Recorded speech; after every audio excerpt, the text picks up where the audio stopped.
All right, welcome to another episode of Piecing It Together, the podcast where we take a look at a new movie and try to figure out what movies inspired it. And today on the show, my buddy Chad Clinton Freeman is joining me again for one of his favorite things, a new DC movie. It is Wonder Woman 1984. A movie which, as we get into this conversation, you will learn that I did not like very much, but Chad loved it. So I think our differing opinions make for a really great conversation. That is coming up in a second. I do want to remind you, as always, at the top of the show, though, to make sure you're subscribed to Piecing It Together wherever it is you listen to podcasts. You can also rate and review us on Apple Podcasts or Podchaser, and follow us on social media at Piecing Pod. We also have a Facebook group, Popcorn and Puzzle Pieces, where we continue the conversation about all the movies we talk about here on the show.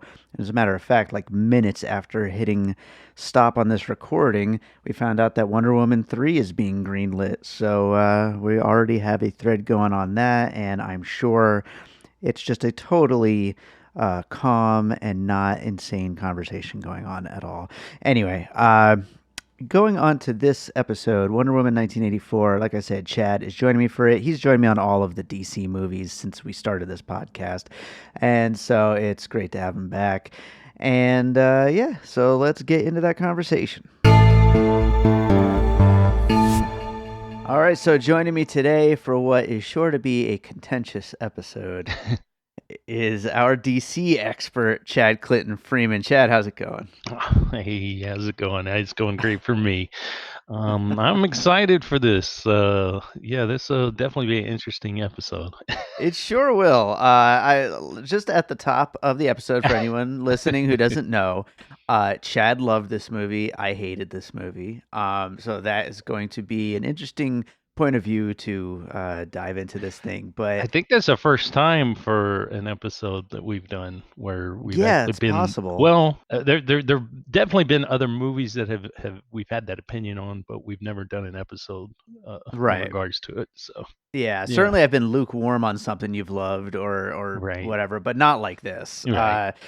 So yeah, it'll be interesting. But I want to start off with this, like, going into this. I mean, obviously we all liked the first Wonder Woman. What were your thoughts based on the trailer and everything? Were you like super psyched for it just based on what it, how it looked? Like, not just it being another Wonder Woman movie?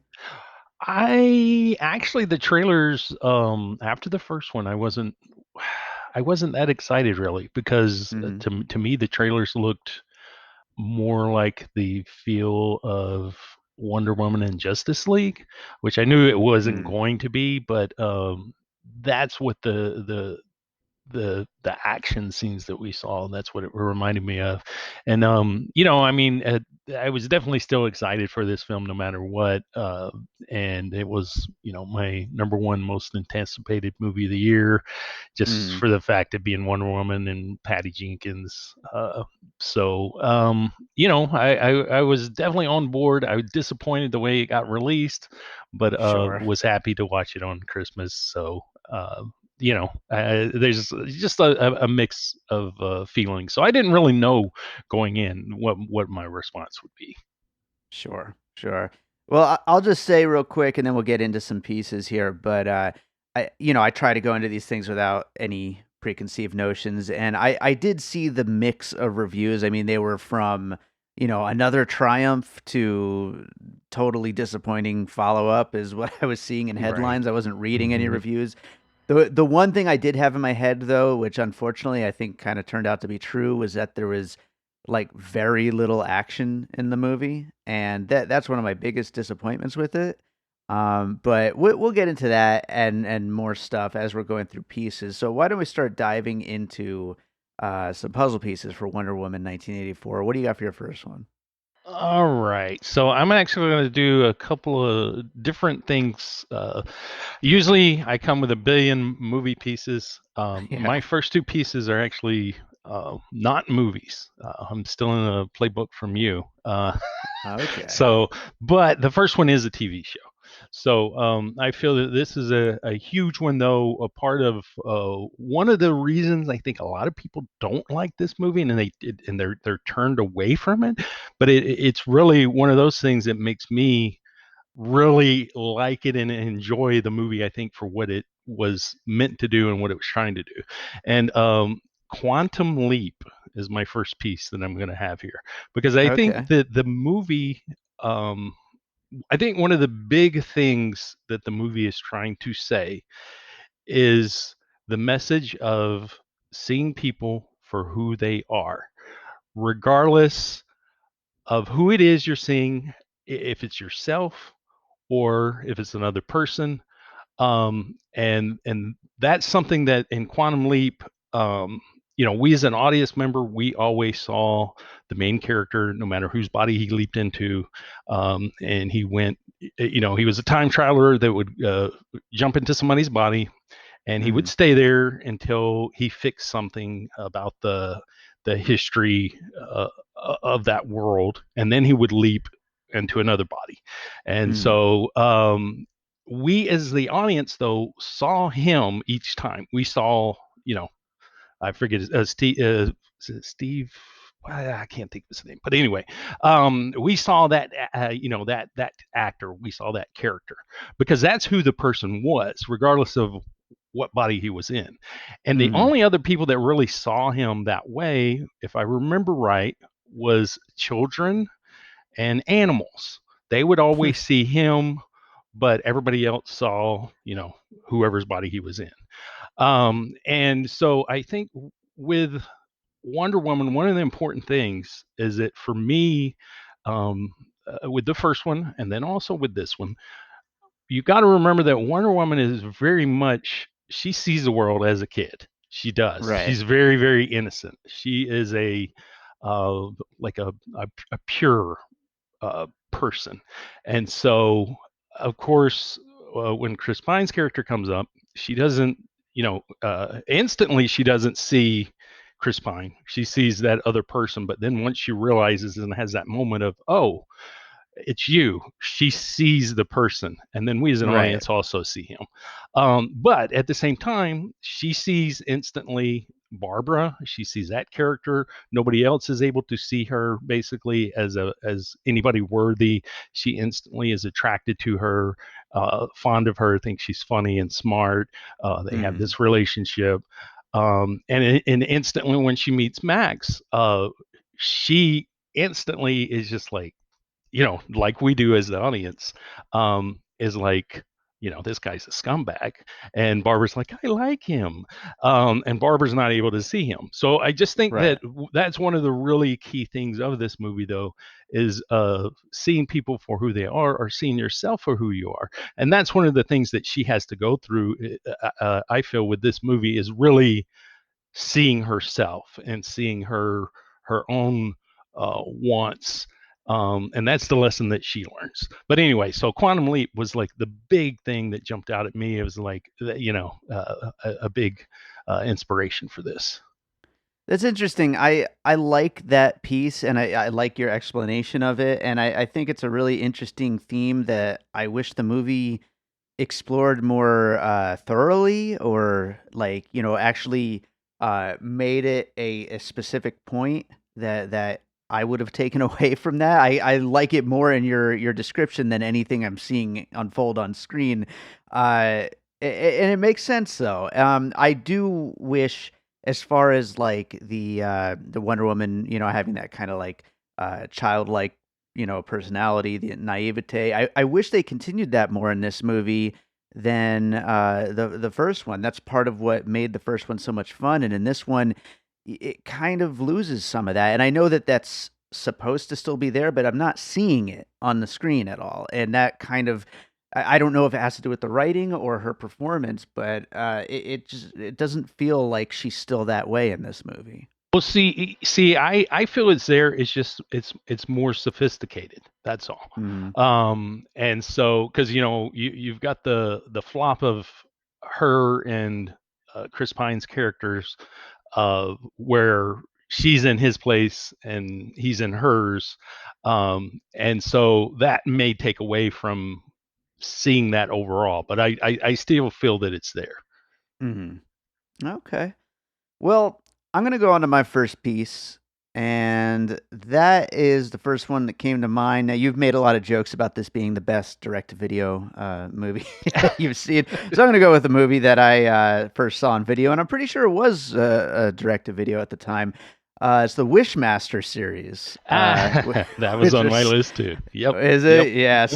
Yep. Some of my favorite of those, just like those VHS tape horror movies that you would see back in the the late '90s into the early 2000s, and like some of the just like kind of goofiest, most fun horror movies with a demon, a jinn, I believe, Hmm. who grants people wishes and they don't quite turn out the way they think they would be, and cause death and destruction and all that stuff. And that's definitely where we're coming from with this villain Max Lord, and it's also like kind of builds around this idea that wishes are inherently evil and they're like cheating, which is kind of like the main through story with Wonder Woman 1984, from that opening scene with the little Diana training to all the way to the end, like coming full circle with that taking the short road, taking the easy road to something is not the worthy way of doing things. And so that whole idea that wishes are like this evil thing and are cheating and are bad is, I think, kind of the main takeaway here. Right. And not only that with Wishmaster, this also, all of these items were in these crates. And Wishmaster, that's the thing is that I always remember is when they're actually like moving the crate at the beginning of the movie.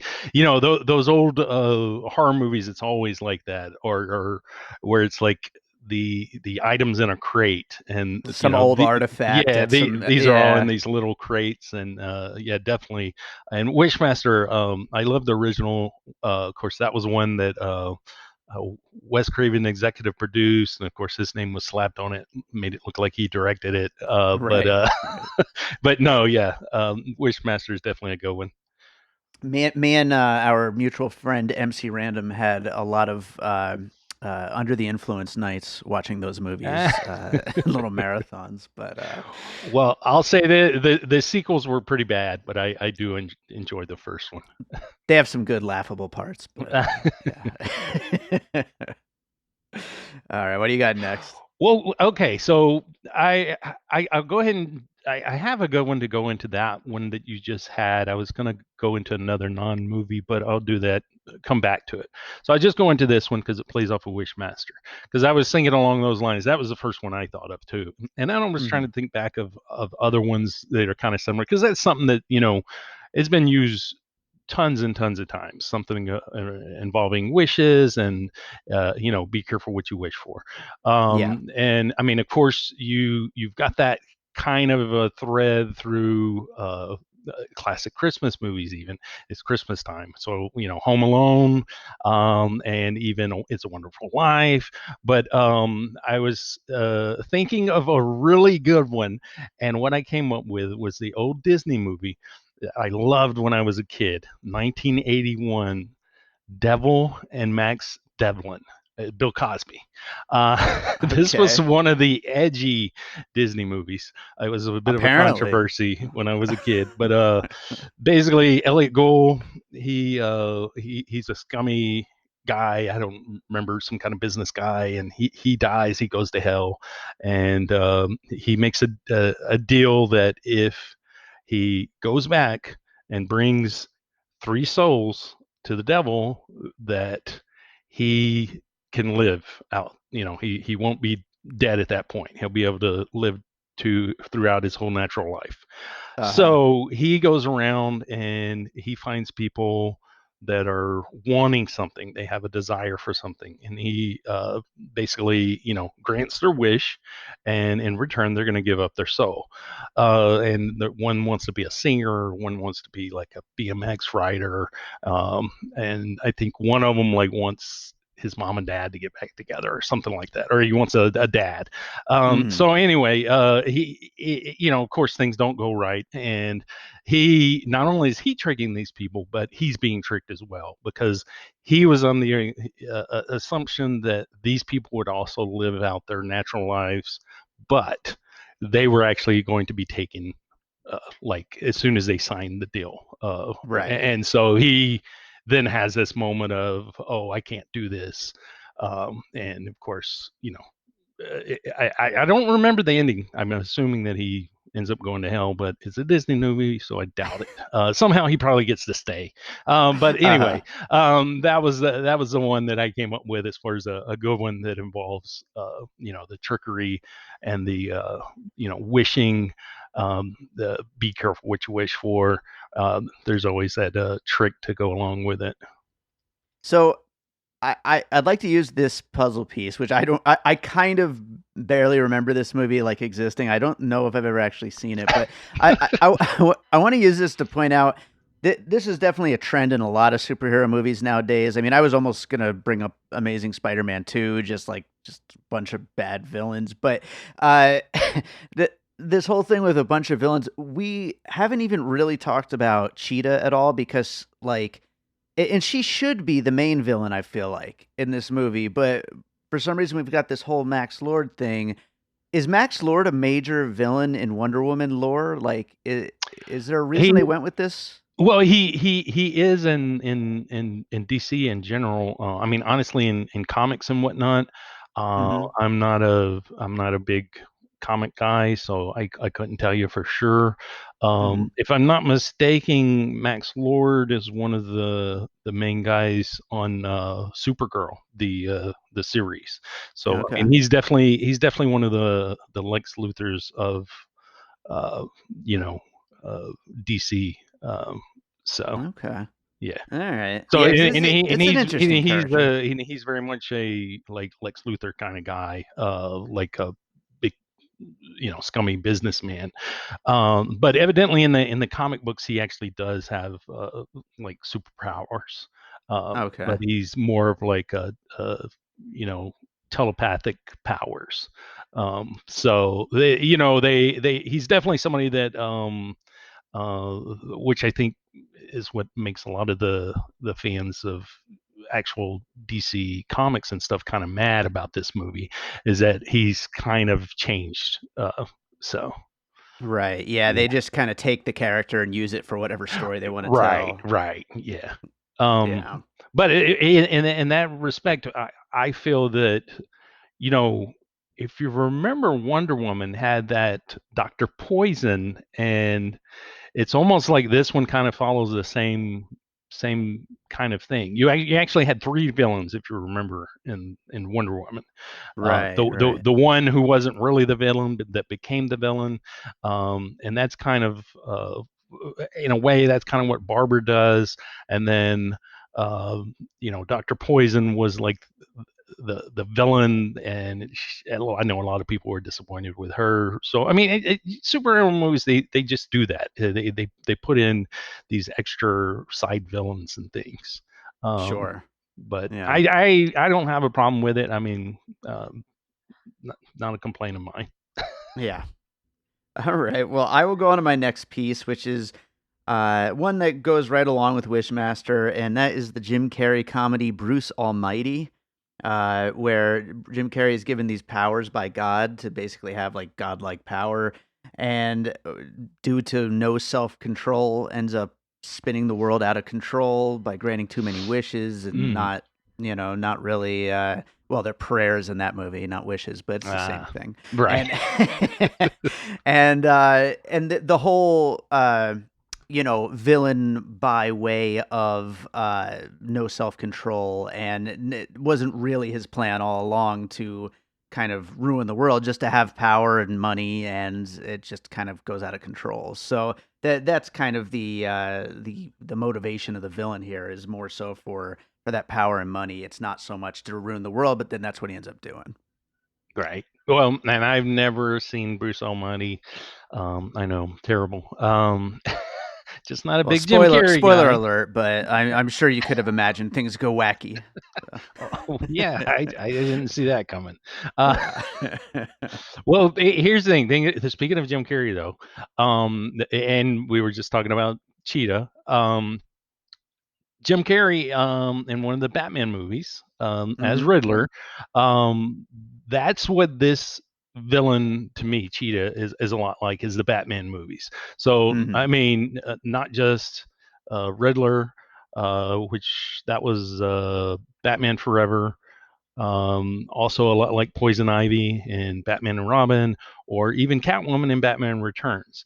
The uh, you know smart, nerdy character who's kind of overlooked that then wants to be seen and heard, and that's essentially the same thing here. I mean, I feel in a lot of ways the villains are throwbacks in this movie to the Batman movies. Right, Um, right. uh, I feel that this movie does a lot of things. It's very much uh, going backwards to simpler times and to things that we have seen before, as far as Hmm. the structure of the film, the what it does, uh, with the wishing stone, and then also with the villains. So Right. And I'll say that that's part of what it really bothered me about the movie so much is that I don't understand why you follow up the first Wonder Woman with that. Like, if this was a reboot or if it was, the first, time doing a Wonder Woman movie or whatever, or like a separate series or something, sure, whatever. But where's Wonder Woman 2? You know, like where's the movie that follows up the tone of the first one? And I understand that they're trying to kind of pay homage to like those, classic silly superhero movies, but and that's something that came out even more on my second viewing because I actually did watch this a second time. I was telling you before we started recording, and I liked it a little more the second time because I knew going in that, oh, this is just going to be a silly, a dumb, silly superhero movie. But I definitely expected a sequel to Wonder Woman, which was a good superhero movie, and so I don't know why the switch in tone was what they decided to go with. well, and you got to remember this, okay? The other big influence of this is the Wonder Woman series. Mm. And I mean, some of the outfits that uh, she wears in this are, almost, taken from the Wonder Woman series, and also the setting of this, very similar, just the style and everything. So I think this is just my theory. I think this is the movie that Patty Jenkins wanted to make the first time around. I think the first Right. time around it had more Snyder involved, Zack Snyder, and Yes. it was more in his world. It's now I think this is more her world and Right. what she wants to do. I mean, she co-wrote this one, so obviously she had a lot to do with this one. Yeah. And then that's what I think. But again, I think a lot of it is tributing the original Wonder Woman series. Even having Linda Carter in there and having her character, be a big part of this one, even though she's only in it for a couple of minutes.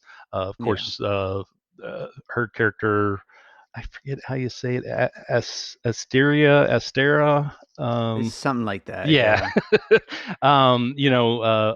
Her character um, was the one that wore the armor, which you had the nice 300 tribute there when you had the flashback of the armor, which I Sure. liked. So I mean, so all these little things to me, see, that's what makes it great. Is like makes it fun. I like that this one is. I mean, the first one was silly. The first one was funny. The first one was innocent. The first one was, The it first one was was naive, funny. but It was funny, but it wasn't I wouldn't call it goofy. I wouldn't call it like, I I see. don't know. I don't call this one goofy either. I don't call this one hammy, cheesy, corny, or goofy. That is Aquaman, and this is not Aquaman. Okay, this is not Thor. Uh, Aquaman is fucking amazing, is what Aquaman is. But that's another story. and not only though, but Patty Jenkins also loves the original Superman movies, and this is a lot like the originals. I mean, it Sure. really there's so many things in this one that I think tributes almost all the Superman movies. You've got Superman 1, the end of this movie where basically, everything's blowing up, and then all of a sudden that all reverses, Mm-hmm. and the bombs disappear. That's a lot like Superman 1, where Superman flies backwards and reverses Right. time. So that's a lot like that. Superman 2, the relationship between Diana and Steve is a lot like Superman and Lois, and then he even is willing to lose his power to be with Lois. So I mean that's very much a lot in line with that. As far as the way this one's structured and the complaint people have of it not having enough action is like Superman 3, which is also a very funny movie which has Richard Pryor in it. Mm-hmm. And Superman 4, you've even got a nod to Superman 4 in the mall. On the floor is a logo that looks a lot like Nuclear Man, which is the main villain in Superman 4. And also, Nice. Superman 4 is a movie, an anti-war movie against nuclear weapons. And then even, I mean, the way she flies, you can take that um, more so as a nod to the original Superman than the way the modern day Superman flies, because it's more, Right. the modern Henry Cavill Superman is more, I guess, it's almost like a violent, jerky kind of flight that he has. It's a really powerful, speedy, whereas Sure. hers is more elegant and acrobatic, Yeah. Yeah, more that's a good like word. Christopher Reeve. And then you got Batman vs to top it all off, when the climax of this movie, A Beautiful Lie from Batman v Superman, which is the main score throughout the whole movie, from the opening uh, to the Martha scene. So I mean, to me, it's a love letter to Superman in many ways, and this movie, as much as it is a love letter to Wonder Woman. So, I to me, this movie is fantastic. So before moving on, let's just recap. We've got basically all the Batman movies and all the Superman Okay, movies. yes, yes. And That works. and let me throw this in, two Indiana Jones movies. Oh, Um, okay. yeah. Definitely Temple of Doom. And Well, Raiders of the Lost Ark, the whole okay. thing with her going underneath the truck and everything, Hmm. reminded me of Raiders of the Lost Ark. And the other one, Max Lord, to me is kind of like Kate Blanchett's villain in the Crystal of Skulls. Her quest to, was it knowledge? She wants to know everything that the aliens know. She wants all of this Right, right, knowledge, and then they at the end she ends up getting it, and then of course she's not able to handle it. So to me, right. this was also very Raiders of the Lost Ark as well. And again, that's to me that's a, of course, Raiders was a throwback, but this is a throwback to Raiders of really 80s as well. So Hmm. So we got a lot of classic series that this is drawing from: Batman, Superman's, Indiana Jones's, and I will go with Ghostbusters 2. Um, for my next puzzle piece. Obviously we've got throwback to the 80s here. We've got uh, bad sequel vibes. Sorry, Patty Jenkins, but also we've got the whole mood slime that kind of reacts to everybody's bad emotions, and mm, it's everybody's badness, everything that's bad within people and negativity that is going to ruin the world because of Max Lord's power, being able to bring all that out and manifest it all. So yeah, I thought of Ghostbusters 2, which I just rewatched last night and is absolutely ridiculous. But I thought had a few good funny moments. So what do I know? I haven't watched Ghostbusters 2 in so long. I think since the theater. I do remember liking Yeah. it at the theater, but I think then I tried to watch it later and was like, "What is this?" Yeah.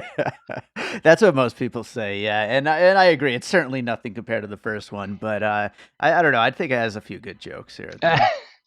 Well, I mean, since you went to Ghostbusters, I'm gonna say that the humor in this, I think it's the addition of Kristen Wiig, definitely gave me the Ghostbusters reboot vibes. Okay. The uh, you know n- awkward nerdy humor of Mm-hmm. Ghostbusters, um, and again, maybe that's one of the things a lot of people don't like because they didn't like Ghostbusters either. So I don't know, Right. but Right. Yeah. but I enjoyed her in this film. I thought she was great in every part of it, and I loved seeing the transition. I felt that you actually did see a transition, whereas a lot of times in these movies they go from nerd to they're the bad guy. I Mm-hmm. mean, you do see a transformation over time. Um, so, Yeah. but yeah, That'll come no. up in one of my future pieces. What was it? That'll come up in a future piece for me, Oh, actually. okay. Yeah.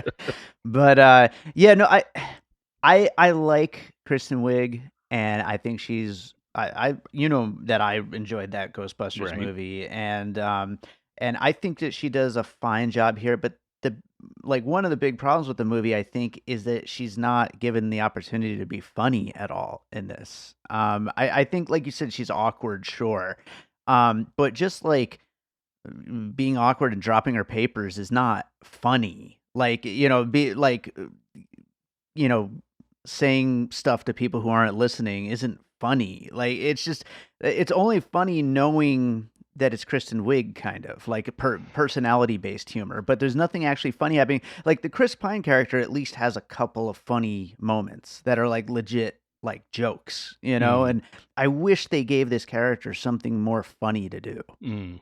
I got you.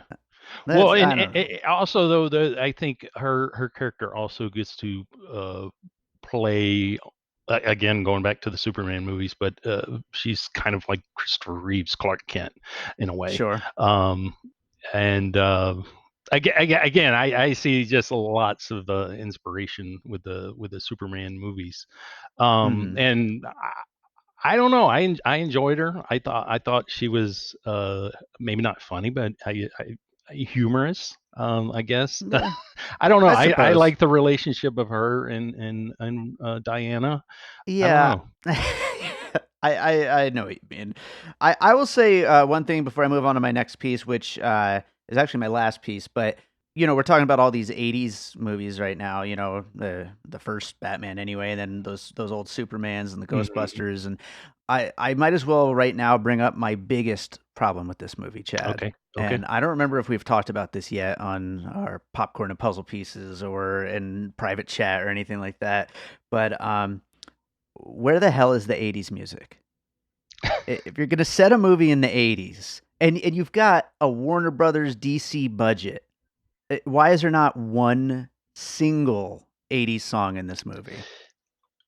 And see, that's kind of the reason why I enjoyed this movie more than a lot of the 80s revisions because it doesn't go there. To me, this one is more like I feel that the intent of this one is to be like, this is not a movie tributing the 80s. This is a movie that was made in the 80s, and that's how Mhm. you should watch it and view it as this is an 80s movie. Mhm. That's what I felt. Whereas, like when you watch Captain Marvel and you got these '90s and they're playing Bush and No Doubt, and you're just kind of cringe. That's how I felt. And I was like, don't do that with Wonder Woman. I mean, that was the worst part of Captain Marvel.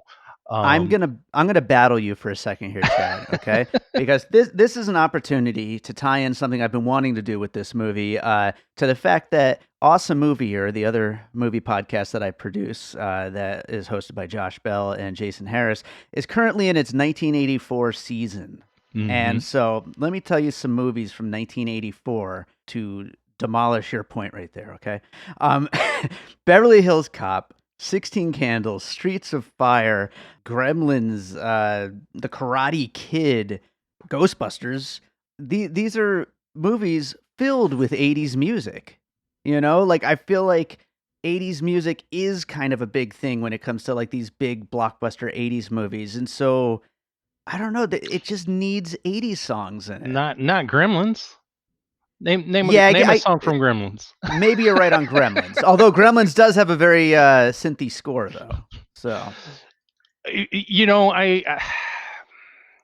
I just feel like it's been kind of beat over the head a bit lately. That's all. So I was kind of mhm. happy that they didn't go there. But I mean, I am with you. If they could have found some 80s song that was like a good song, like that hadn't been overplayed, but I Mhm. could just see them playing something that has been played a billion times, like "Take on Me," Uh-huh. or somebody in the group said, "Come on, Eileen," uh, and it's Yeah. just like, no, I didn't want to see that, and I was happy that Right. I didn't see that. So, Okay. um, Alright.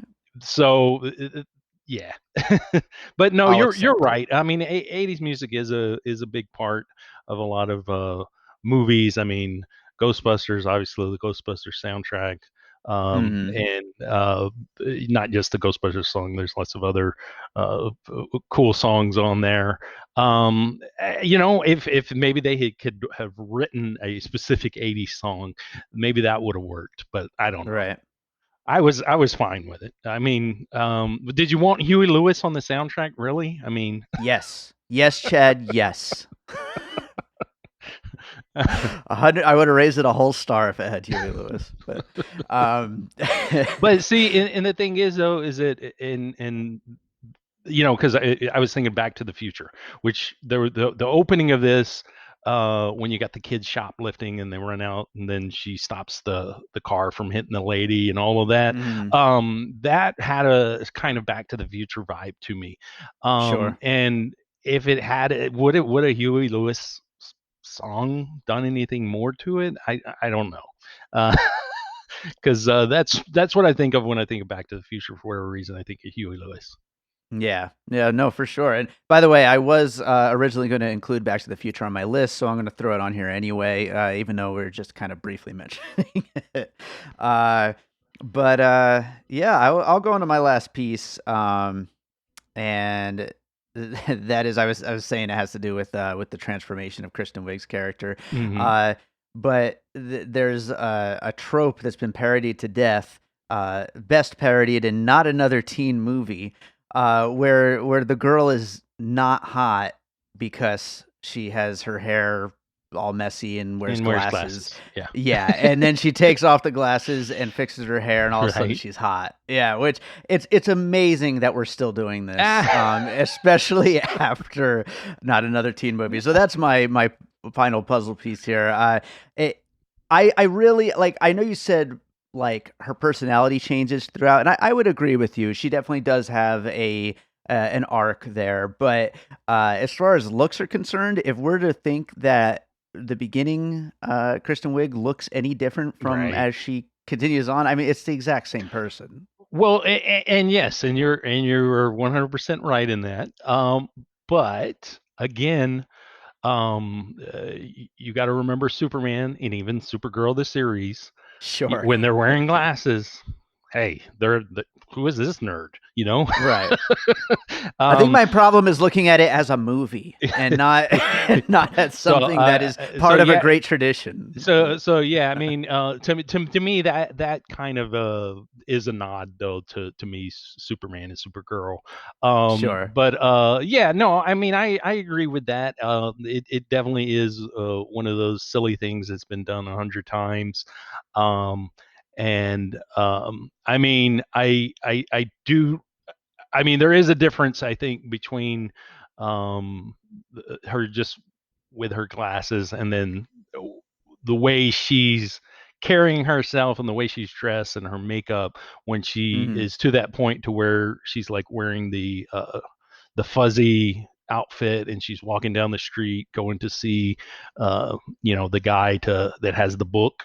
Mm-hmm. I mean, but yeah, I agree with you. That is a silly thing that has been done a million times in a million movies, and it's mostly I was trying to think of good ones, and um, that's a good one because she actually does have glasses. The one I thought of is like probably the one that really jump started all of the makeovers. The to me the classic one, and that's Grease. Olivia Newton-John's Mm-hmm. character, she doesn't wear glasses, but she's kind of a conservative. And then the final moment of the film, she has this makeover. She's all in black, has her hair different, has Mm-hmm. dark makeup. Grease is the one that I took as this being a nod to. But yeah, I can understand people having a problem with that. But again, so that's my thinking though in watching it, is that I'm going back to the days of Greece. Greece was 70s, I think, maybe 79. But again, going Mm-hmm. back to 70s, 80s, and trying to use that mindset of when I was a kid and watching this. And I think anybody that does that, I think will enjoy it. You just enjoy it for what it is and not Right. overthink all of these different elements. Uh, but Yeah. And that's my yeah. job as a movie podcaster is to overthink all this stuff. So I'm screwed. Well, oh, so that's the thing, though, is that you can overthink it, and you can overthink it in the other direction. Maybe that's what I do. So, Mm-hmm. There you go. There you go. That's why you usually have 20 pieces for every episode. Speaking of which, do you have any more I pieces? do have a bunch more, but I've got a couple of big ones. I real quick, I could just mention a couple of smaller ones. Okay. Small was an obvious one, E.T. With the little girl that's held over the balcony. Looks like Drew Barrymore straight out of E.T. Okay. And then the Max Lord character, what he reminded me of, you might actually like this piece, was Tom Cruise's character in Magnolia. That Oh, nice. Yes. uh, that whole if you want it, take it. I was just like, it just felt so much like Tom Cruise's character. That he's kind of, I've heard some people say Gordon Gecko mm, for that character. And then I also thought of Ewan McGregor in Birds of Prey, although of course that's too recent to have right. actually been an influence here. And of course, Patty Jenkins herself has said that Donald Trump was definitely an influence. Sure. So Yeah. obvious, but also I thought of American Psycho, which of course is an '80s movie, does have a Huey Lewis It tie-in, sure does, and it and worked. and and he's kind of along that line, or even Wolf of Wall Street. He definitely it has a bit of that to that character, and it's definitely '80s. So Mhm. now as far as bigger puzzle pieces, the one was first off, I love the opening of this film. The whole race Ugh. is so beautiful. Woof, woof. What, you don't love the opening? When I rewatched it last night, I fast forwarded that 10 minutes before I started from the 10-minute mark. Just awful uh, that I was like, what am I? What is this? and Like, you realize that most of it's practical effects too, right? So oh, all these people definitely. complain about CGI in this movie, and I'm like, what are they even complaining about? But anyway, okay. So the opening of this, I really, really love that. I love the message, and I feel that that message. I've heard other people say, why is that scene even there? And I'm like, that's the whole point of the movie. That Could have that been 2 minutes long, but anyway, I thought of another Disney movie, and again, see, going back to my youth, and this is also, I believe, like a late '70s movie, maybe '79 or so. The Love Bug. the Herbie movie. Okay. Okay, one of the problems that I've had with that movie, because I rewatched it once I got Disney Plus, it was on there, so I had to watch the little bug, is at the end of the movie, it's not their doings, but there are other people cheating, trying to make them not win the race. The car splits in two. The first of the car takes first, and the second half of the car takes third. That's cheating, okay? They were disqualified. They did not win. Okay, but anyway, there's that part, and then there's also another part where they have something happen, and a wheel falls off, and then it seems like, I don't remember if it was this one or if it's one of the later Herbie movies, but they're actually carried over a finish line, like Mm, not to win the race, but like after day one. On this one, I think they have like a wagon wheel or something. But anyway, again, it's cheating, and mm-hmm. I love the Love Bug, but I always felt like that there's some cheating going on in that movie. Of course, they're fighting against cheaters, but at the same time, Uh-huh. even if you fight against cheaters and you cheat, you're still cheating. That's Um, right. Yeah, you and got to take and the high road. and this movie makes it very clear that you're not going to win with cheating. And I really, really, really love that message, and I'm glad that, I mean, that was basically the message of the whole movie. You could watch the first 10 minutes, and you got the message of the film. But some people, they say that scene doesn't have anything to do with anything.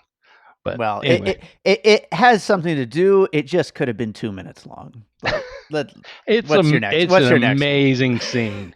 It's an amazing scene. The other big one, because I said I had some pieces that were not movies, and this gives me a chance to talk about one of the things that I love. That's Michael Jackson's "Man in the Mirror," and you're probably gonna groan, but anyway. Hey, I love that song, but let's see how this plays So out. so so again, this ties into what I was saying originally at the beginning of how the this film is see people for who they are, and that includes yourself. And I feel that the end of this film, Max Lord, with the lasso of truth and with Wonder Woman's words, he has a awakening, and of course everybody does, and everything goes back to normal. But I think that's coming from her also having an awakening as well. Mm-hmm. That's her fully understanding, you know, uh, the thing about cheating, which I think comes back to her when they're in the plane and they're flying over the clouds, and she sees the colors of the fireworks. Mm-hmm. And it's just about looking at yourself, and are you doing the right thing, and are you doing any cheating? And this movie is just about doing the right thing, even if it hurts, and just being the best person that you can be. And that's just so much positivity, so much love, so much heart, that I cannot understand how people don't like this movie. I just It's want you to picture for me, Chad, if you will, okay? The end of the movie, directed by Patty Jenkins, Man in the Mirror starts. One fucking 80s song. How much better would it have been? that One would have been 80s song in hey, the credits. Just put it in the that credits. that would have been amazing. I would have loved There it. you go. Yeah, I'm with you on that. No, if they could have put Michael Jackson in here anywhere, as long as it wasn't Thriller, I mean, I would have been totally cool with that. I'll never say no to Michael Jackson. Okay. That's right. That's right. I do have a couple of small ones real quick. Okay. All right. Nightmare on Elm Street 2. Okay. The scene where Steve is trying on all the outfits, it just gave me that Nightmare on Elm Street 2 feeling of Okay. when he is getting dressed, and he doesn't dance around and smack his own butt or anything, but it gave me that vibe of Nightmare on Elm Street 2. Again, that was a movie. Uh, that would have been the 80s, yeah. And I was Yeah. in fifth grade, and that just that little bit of him changing into all the outfits and showing them, it just for whatever reason, it gave me that Nightmare on Elm Street 2 vibe. Hmm. And I think I did have some other ones, but the X-Men. Just the way Max Lord does the whole thing where he sends out himself across the universe and Hmm. is like controlling. Well, not controlling, but he's granting wishes. There remind me a lot of the end of the original X-Men, where he was going to I can't even remember completely, but he was going to do a similar thing in Staten Island, and he was trying to basically get, get all the powers of like all the politicians and stuff, if I'm not mistaken. They did a similar thing with Stargirl, the TV show as well, where Hmm. he was communicating with all of the adults, and he was basically brainwashing them, and he was doing this also through some mystery, like you know satellite communication thing that doesn't make any Right, sense right. whatsoever, and you're not supposed to worry about the science of it. And Yeah, again, you didn't in the 80s. You didn't question how the time machine went back in time. You don't do it now in this movie. Okay. there you go. Yeah, no, I was actually trying to think of, I know that there's some movies that I've seen where like the villain is going to use cable to reach people through their televisions. I couldn't really quite remember. I know it's happened pretty recently too, like in the last few years there was a movie like that, but I don't know, whatever Yeah. it was. Right in, call in, let us know. But Right. all right, I'm So gonna go ahead and do the all finish right. puzzle here. I'll try to get in as many of your mini puzzle pieces as I can. I've been writing them down this whole time. uh, So we talked about Quantum Leap, the Wishmaster series, The Devil and Max Devlin, Bruce Almighty, all of the Batman movies, pretty much, all of the Superman movies, Batman v Superman, of course, Raiders of the Lost Ark, Temple of Doom, Crystal Skull, Ghostbusters 2 and the Ghostbusters reboot, Back to the Future, Not Another Teen Movie, Grease, E.T., Magnolia, American Psycho, Herbie the Love Bug, Michael Jackson's Man in the Mirror, Nightmare on Elm Street 2, X-Men, and Stargirl. I miss any big ones there? you forgot 300, but Ah, yes, 300, of course. I, oh, I was gonna which say which I've God's. also forgotten our episode on 300. I need to get that posted one of these days. I forgot also Gods of Egypt. I mean, and here's the thing: people that complain about the CGI, look at her in the golden suit, and then go watch Gods of Egypt when there's the transformation into this golden whatever he transforms into, and tell me that Uh, this has bad CGI. When I'll defend the CGI of Gods of Egypt, but anyway. I'll just say that everyone feels like they're floating, but I'm not gonna. Let's not shit on this movie anymore that we have to. I did want to ask you. I saw an interview where Patty Jenkins said that there's like a climate change metaphor baked into this. Do you feel that you saw that like it's about our personal responsibility and Well, what we have to give up? Well, yeah, I mean, I think that has to do though with everything that uh been talking about in a way. It's just about are we doing the best thing? I think that was kind of the message with Superman 4, which is a really awful movie about war, and I think this one, it also is there, and you can take it as about whatever the climate. You can take it about war, politics, or you can take it as personal.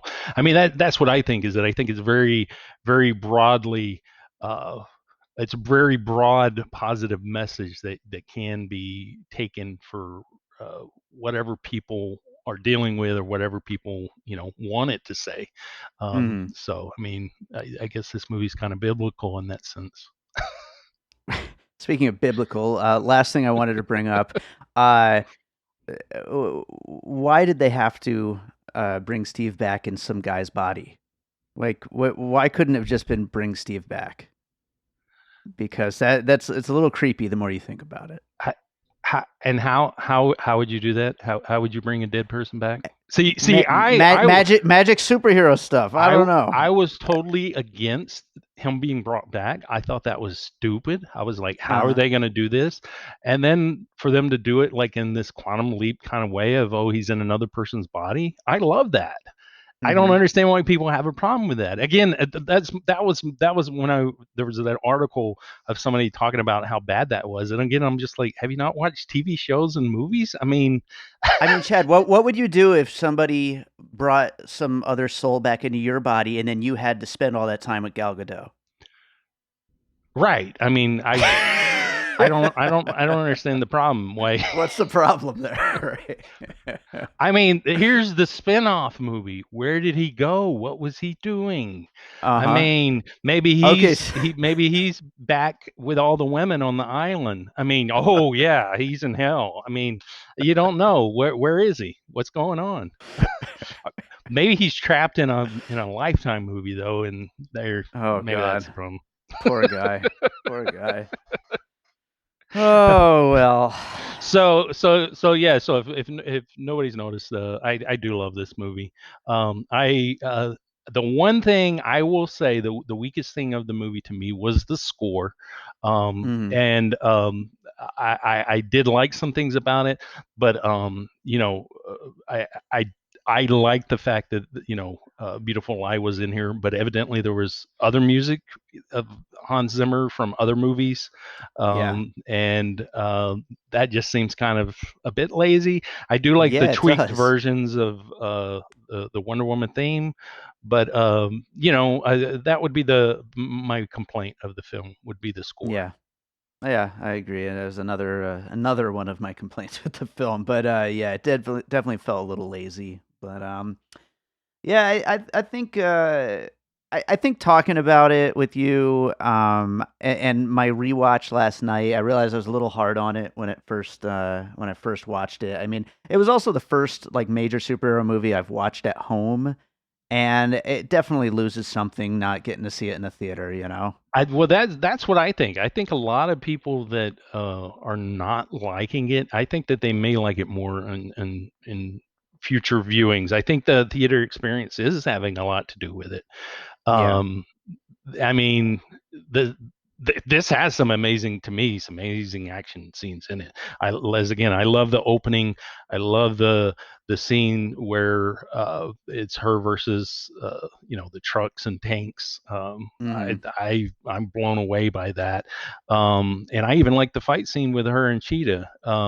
So I mean, to me, it does have less action than modern day superhero movies, and I think maybe that's the problem that people have with it. Again, it's just a throwback in so many ways. Right.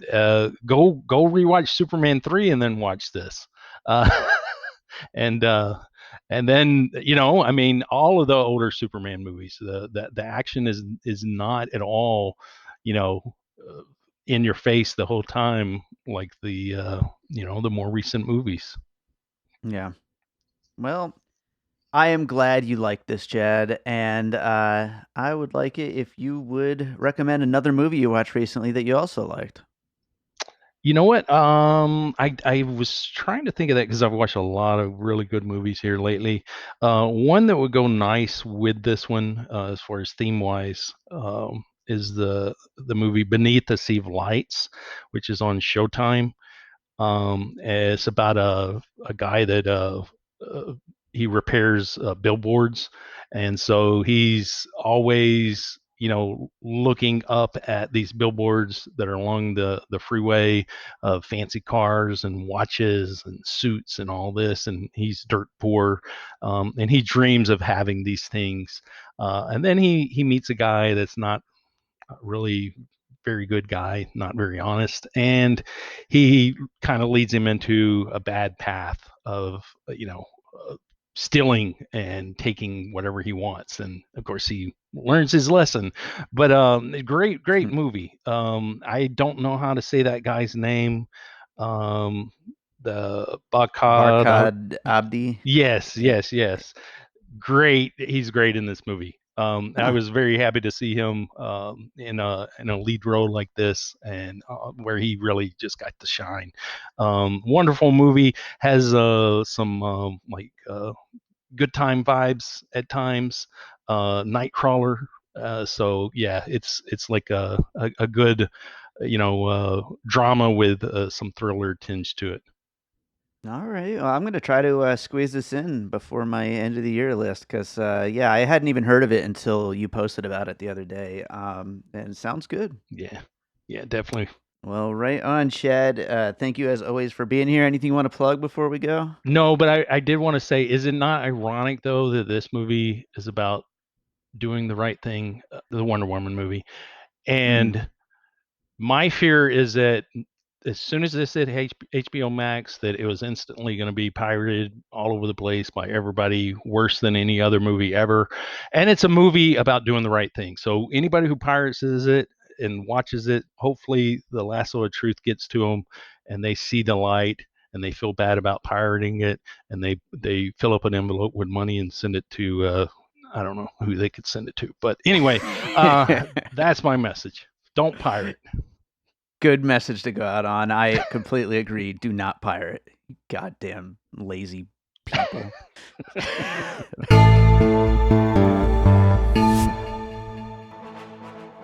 Jackson Saves the Moon.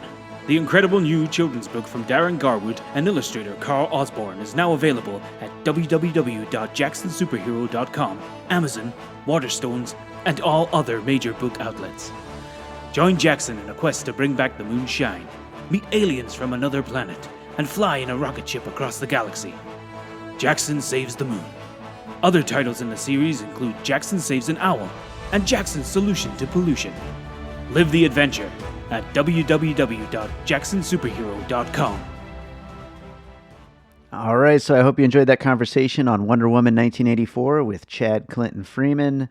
If you're enjoying the show, we would love to hear what you think of it. So get in touch. You can, of course, rate and review us on Apple Podcasts or Podchaser.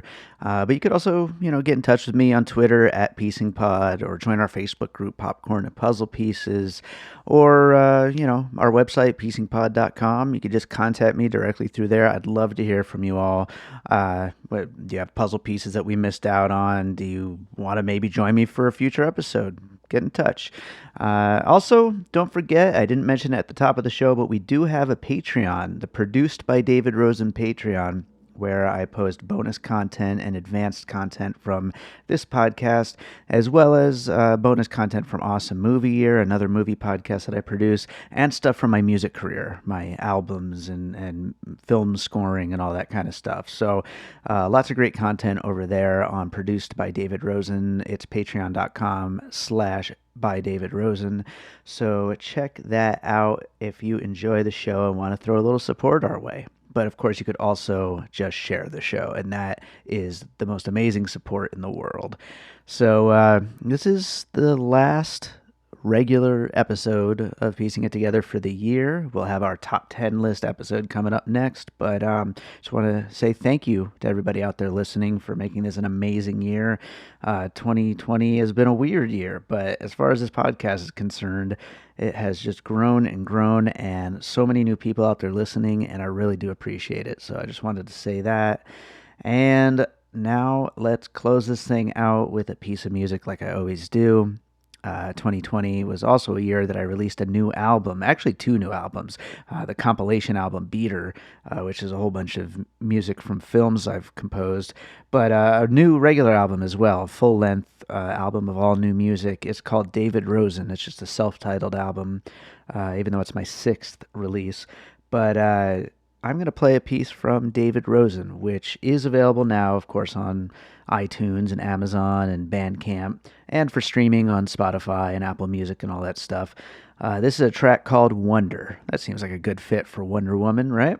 So this is Wonder, which is actually one of my favorite tracks on the album. So enjoy it. Check out the album if you like it, and we'll be back with our top 10 list coming up real soon.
an All Points West production, produced by David Rosen in Las Vegas.